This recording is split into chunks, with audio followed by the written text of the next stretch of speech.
Are you thinking of hosting a gathering in someone else's house? That can be tricky, so here are my 10 do's and don'ts. Do you break into a sweat with even the thought of having company? I'm here to help. After trying just a few of my hosting tips, you'll be more than ready to say, come on over.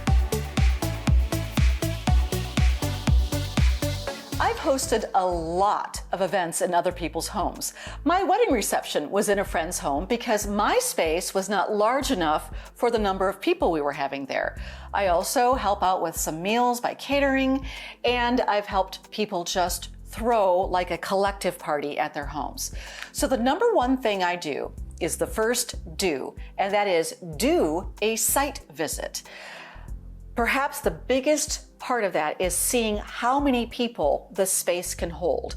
So a lot of homes have that open space that blends from the kitchen into the dining area into the living room. That's ideal for larger parties. But even that may not be big enough. So you'll want to look at all the rooms and all the ways you can use those rooms for your party. Then you want to look at what kind of dishes they have. Is it enough for your party? If not, you'll need to supplement. Their silverware. I've actually had to borrow silverware before in my own home because I didn't have enough for the size of party. You want to find out how their microwave works, how their oven works. You want to check on the refrigerator. Where is the trash?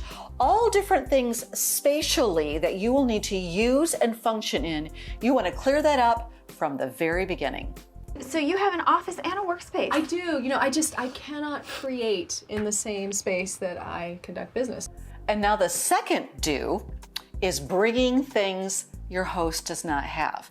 After the site visit, you come back and you decide, what do I need to take? You might need to take cooking sheets or baking sheets, a bakeware. They may not have the size you need. You might need serving bowls, serving platters. You might need vases for your flowers. You might need to bring the flowers. You probably will need to bring the flowers because you'll want some sort of centerpiece or some sort of loveliness going on. Candle holders. And guess what? You'll probably need to bring the actual candle that goes into the candle holders.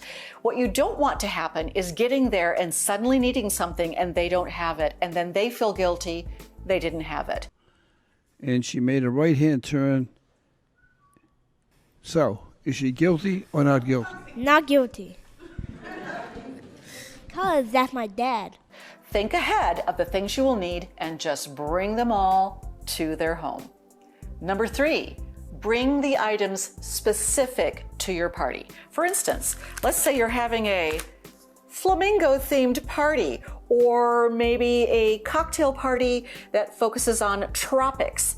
You'll want to bring that specific thing with you. Here's a nice little item. A napkin that says exactly what you're going to do. Eat. Fun. Bring it. George, you can't show up at someone's house with ring dings and Pepsi. You'll also want to bring any specific tablecloths. Or let's say you're having a cake. You might want to bring a cake stand. They might not have that. Or cake servers. All the things specific to your party need to be on your bring list.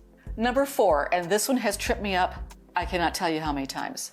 You will need to check refrigerator and freezer space. Now, these are people who are actually living in their home. They're probably going to have a lot of things in there. If they can clear out the refrigerator, great. If they have a second one in the garage, even better. But you might need to bring coolers and ice to keep your items cool that need to be cool because there may not be enough room.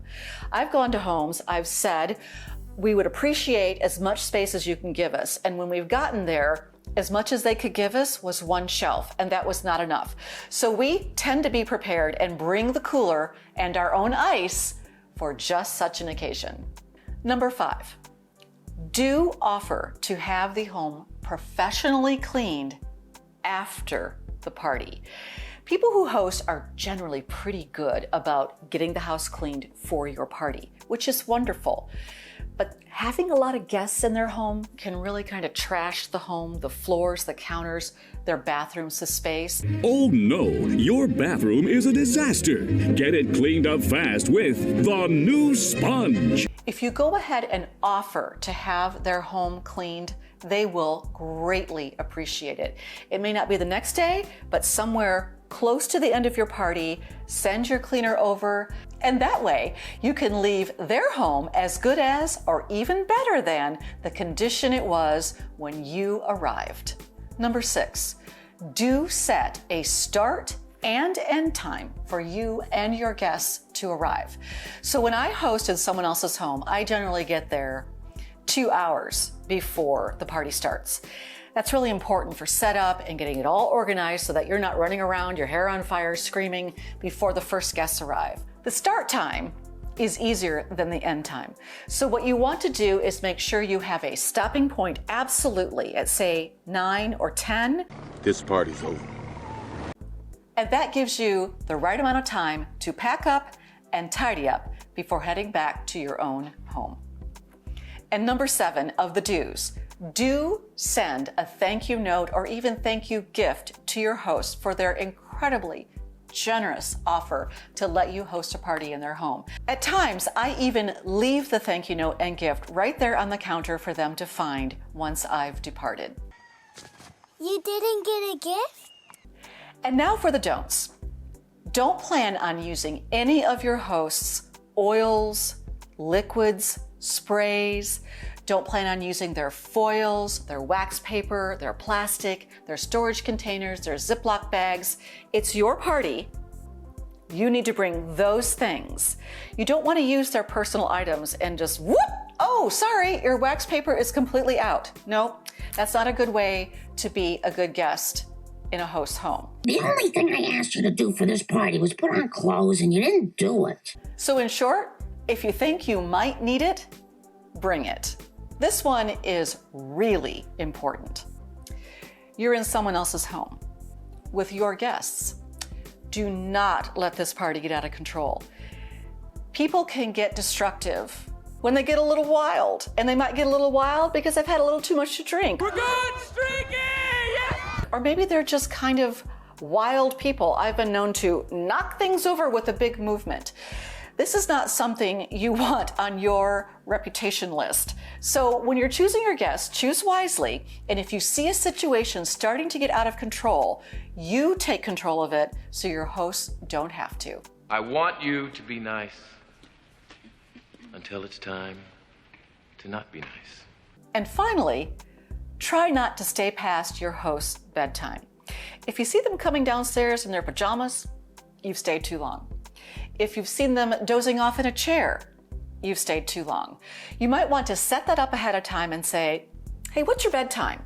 And they might be generous and say, we'll stay up as long as you need us to. That's not usually the case though. Usually people have a schedule and you want to honor that schedule. So if their bedtime is 11, your party needs to end at 10. You need to be cleaned up and out of their way for them to go to bed as happy, helpful hosts. I feel like I'm a newscaster. Stay tuned. Weather in 10 minutes. So when I lose my train of thought,